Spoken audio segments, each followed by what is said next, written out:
When it comes to presenting yourself, hosting an event, engaging in front of an audience, or engaging an audience indeed, the real trick to making it successful, making it the kind of presentation that people will find memorable for all the right reasons, is that you have to be human and you have to be real.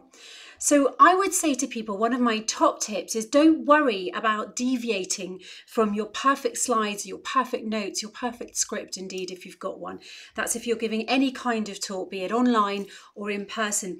Of course, you need to plan and rehearse what you're going to be saying, but you need to be really flexible. You can actually use clever sort of detour strategies, deviation if you will, but you can actually use it to keep the speech more engaging. So it might be that it looks like you're deviating away, but it's all part of the plan. You want to do things like just interrupt your own flow as you're talking, suddenly, hey, what do you think? Ask the audience, make comments which force a small diversion, like, oh, that reminds me, da da da da da, when I was traveling here today, that kind of thing. Because if you interrupt the flow to tell a story or explain a little side point to something you've been saying, it can get people who might have been daydreaming and switching off to actually, oh, that's interesting, and switch on and hear that change in tone and pitch and get their attention that way.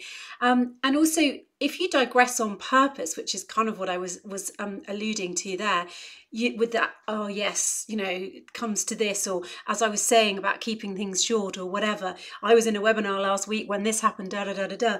It's a little side anecdote that you can use. It adds a bit of colour, adds a bit of humour, adds a bit of personality to what you're saying, particularly if you're giving a presentation on something quite stiff or formal or very corporate. And these digressions are really good because, as I say, they wake people up, literally sometimes, and they help you appear more human and more normal and not like a presenting avatar.